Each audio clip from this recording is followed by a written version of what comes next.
अस्सलाम वालेकुम स्टूडेंट्स। अपने चैप्टर का इख्तिताम करते हैं और ये जो की पॉइंट्स हैं, जो अहम निकात हैं, इनको हम पढ़ते हैं। ये आप लाजमी पढ़ा करें। जो पूरे चैप्टर में चीज़ें बिखरी पड़ी होती हैं, यहाँ पे आपको एक आध सफ़े में मिल जाती हैं और इनका बड़ा फ़ायदा होता है कि आपका जो वो नॉलेज है, वो पूरा चैप्टर जो आपने पूरे चैप्टर में इतने दिनों में पढ़ा होता है, वो आपको रिवाइज़ हो जाता है और फिर भूलता नहीं है। चलिए इसको हम स्टार्ट करते हैं। Biology is the study of life. जो बायोलॉजी है वो क्या है? स्टडी ऑफ लाइफ है, ज़िंदगी का मुतालिया है। अब हमने शुरू से लेकर एंड तक इंशाल्लाह इसको सारे चैप्टर को चंद मिनटों में रिवाइज कर लेना है। It deals with the structure of living things. ये जिंदा जानदारों की साख्त and the process that occur in them, और इनमें होने वाले जो अफ़आल हैं, आमाल हैं, उसके साथ डील करती है। उनका इल्म इसमें शामिल है। यानी कि स्टडी ऑफ लाइफ है, जानदारों की साख्त और उनमें होने वाले अफ़आल का मुताला किया जाता है। ये बायोलॉजी की तारीफ है। Major fields of biology are zoology. Biology के जो मेन शोबे हैं उनमें क्या है? ज़ूलॉजी है। ज़ूलॉजी में क्या होता है? Study of animal. ज़ू मतलब एनिमल, लॉजी मतलब स्टडी करना, लॉजी मतलब मुताला करना, एनिमल्स का मुताला करना, जानवरों का मुताला करना। बॉटनी स्टडी ऑफ प्लांट्स, ठीक है, पौधों का मुताला। Microbiology study of microorganisms, ठीक है। माइक्रो ऑर्गेनिज्म एक आपने इसमें पढ़ा भी है, प्लाज्मोडियम पढ़ कर आए हैं आप, जो मलेरिया की वजह बनता है, जिनको हम माइक्रोस्कोप के नीचे पढ़ते हैं, जो आम आँख से नज़र नहीं आते, ठीक है, उनका मुताला किया जाता है। ये बायोलॉजी के 3 शोबे हो गए। ये आपको मैंने बताया था कि ये लॉन्ग क्वेश्चन है। ज़ूलॉजी, बॉटनी और माइक्रोबायोलॉजी इसके मेन शोबे हैं 3, और ये लॉन्ग क्वेश्चन कई दफ़ा बोर्ड में पूछा गया है। द मेन सब फील्ड्स, अब आ गए सब फील्ड्स, ठीक है ना, यानी कि उनके जो जैली शोबे, इनके इनके अब जो इनसे नीचे आते हैं, इनके अंडर आते हैं, ज़ूलॉजी के, बॉटनी के, अब ये बायोलॉजी के हैं सारे, ठीक है ना। आगे मेन जो मेजर जो थे शोबे थे वो 3 थे, ठीक है ना, जिनको हमने फील्ड्स बोला है, ठीक है ना।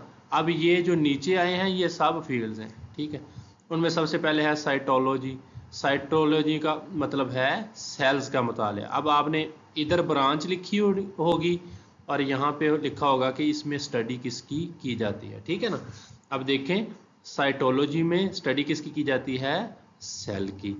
हिस्टोलॉजी में, ठीक है, हिस्टोलॉजी में किसकी स्टडी की जाती है? टिश्यूज़ की। टिश्यूज़ कैसे बनते हैं आपको पता है? जब एक जैसे सेल्स एक काम करने के लिए इकट्ठे हो जाते हैं ना, ये जो ऊपर हम साइटोलॉजी में पढ़ के आए हैं सेल्स, तो फिर वो बनाते हैं टिश्यूज़, और टिश्यूज़ का मुताला हम हिस्टोलॉजी में करते हैं।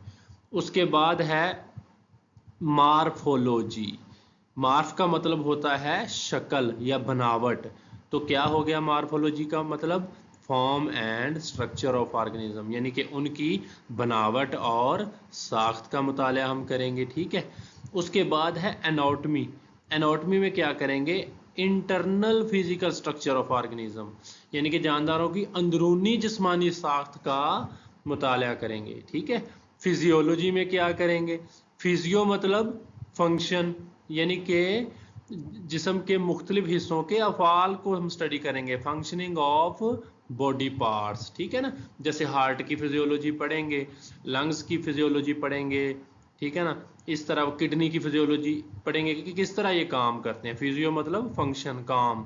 एम्ब्रियोलॉजी, एम्ब्रियो से यानी कि एक एम्ब्रियो से पूरा जानदार बनने का अमल, यानी कि एक फर्टिलाइज्ड एग है, उससे फिर अंडे से पूरा जो जानदार बनना है उसका अमल, उसका मुताला हम एम्ब्रियोलॉजी में करेंगे। यानी कि development of organism from fertilised egg, एक फर्टिलाइज अंडे से जानदार की जो नमू है उसको हम स्टडी करेंगे।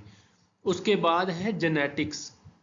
जेनेटिक्स में हम क्या पढ़ेंगे कि जो वालिदैन से बच्चों में खसूसियात मुंतकिल होती हैं, जैसे बालों का रंग है, कद है, ठीक है ना, और जो भी चीज़ वालिदैन से बच्चों में मुंतकिल होती है, खसूसियात जिन्हें हम बोलते हैं, ठीक है ना, करैक्टरिस्टिक्स बोलते हैं, transfer of characteristics from parents to offsprings, इनका मुताला हम जेनेटिक्स में करेंगे।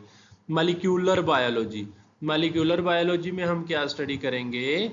यानी कि जो बायोलॉजिकल मॉलिक्यूल्स हैं, बायोलॉजिकल मॉलिक्यूल कौन कौन से हैं? हमारे जिस्म में पाए जाते हैं। कार्बोहाइड्रेट्स हैं, प्रोटीन्स हैं, हमारे मसल प्रोटीन के बने होते हैं। लिपिड्स हैं, जो सेल मेम्ब्रेन वगैरह हैं वो लिपिड्स की होती हैं। और न्यूक्लिक एसिड है, न्यूक्लिक एसिड में जैसे डीएनए और आरएनए, ये इन सब को हम बोलते हैं बायोलॉजिकल मॉलिक्यूल्स। आपसे अगर कोई पूछ ले ना कि बायोलॉजिकल मॉलिक्यूल्स क्या हैं, उनके नाम लिखें, तो आपने ये 4 नाम लिख देने हैं कि कार्बोहाइड्रेट्स, प्रोटीन्स, लिपिड्स और न्यूक्लिक एसिड क्या हैं, बायोलॉजिकल मॉलिक्यूल हैं, हमारी ज़िंदगी के मॉलिक्यूल हैं। और इनका मुताला, बायोलॉजिकल मॉलिक्यूल्स का मुताला हम बायोलॉजी की किस ब्रांच में करते हैं, मॉलिक्यूलर बायोलॉजी में। उसके बाद है पैलिएंटोलॉजी। पैलिएंटोलॉजी में क्या करते हैं हम, फॉसल्स का मुताला करते हैं। फॉसल्स यानी कि जो जानदार मुर्दा हो चुके हैं, चट्टानों में लाखों करोड़ों साल पहले दफन हो चुके हैं, समंदर की तहों में या जहाँ भी बर्फ़ में, जहाँ भी ये तबाह हो चुके हैं वहाँ इनका मुताला करेंगे और इनको हम फॉसल्स बोलते हैं। टैक्सोनॉमी, क्लासिफिकेशन ऑफ ऑर्गेनिजम्स, यानी कि जानदारों की जो ग्रुप बंदी है, जानदारों की क्लासिफिकेशन है, उनको नाम देना है, ग्रुपों में तकसीम करके उसको हम टैक्सोनॉमी में स्टडी करेंगे।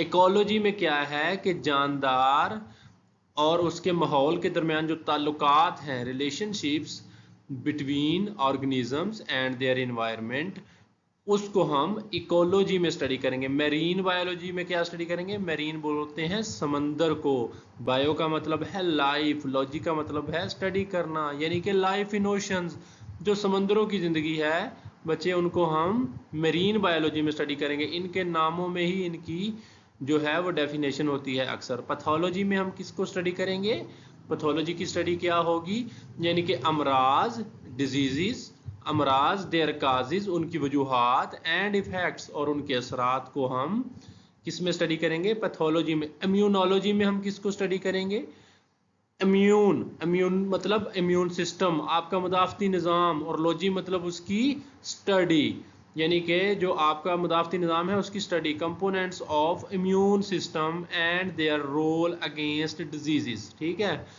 यानी कि मुदाफ़ती निज़ाम के अज्जा पढ़ेंगे, जैसे वाइट ब्लड सेल हैं उनके अज्जा हैं, और दूसरे जो भी अज्जा होंगे उनके हम पढ़ेंगे, और बीमारियों के ख़िलाफ़ ये क्या किरदार अदा करते हैं उसको हम इम्यूनोलॉजी में पढ़ेंगे।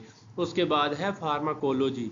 फार्माकोलॉजी में क्या होगा, जो ड्रग्स होंगी, जो अद्वियात होंगी, ठीक है ना, जो मरीज़ लेते हैं अद्वियात, and their effects on the body, वो अद्वियात जिस्म पर क्या असर डालती हैं, यानी कि किस तरह वो असर बुरा भी हो सकता है, अच्छा भी हो सकता है, शिफा भी हो सकती है और साइड इफ़ेक्ट भी हो सकता है। वो सारी चीज़ें ड्रग्स की रिलेटेड हम फार्माकोलॉजी में पढ़ेंगे।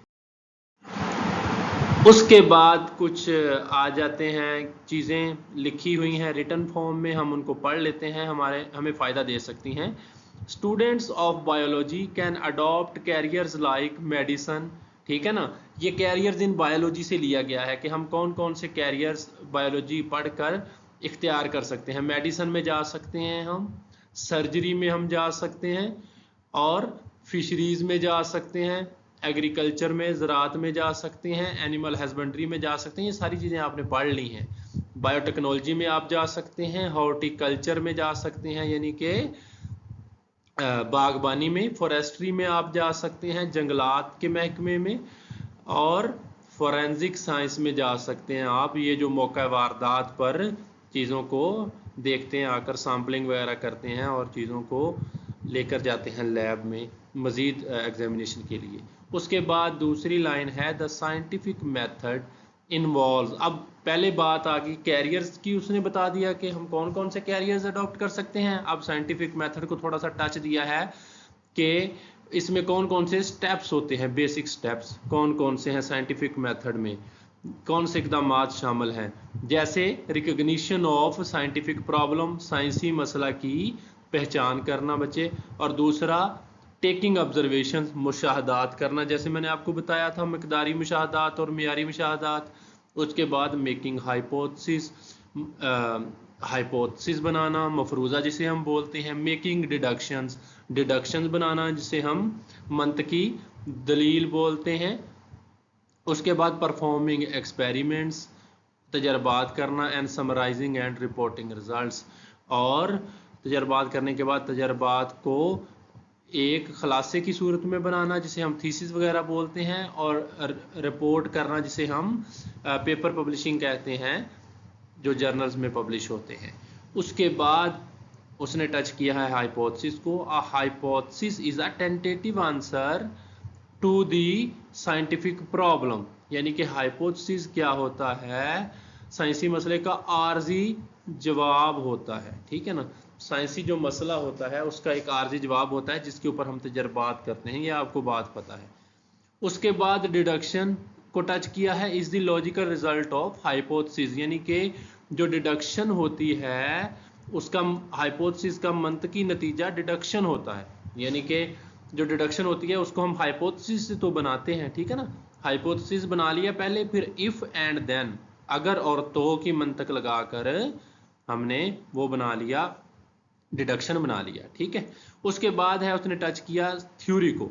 एक साइंटिफिक थ्योरी क्या होती है, साइंसी नजरिया क्या होता है।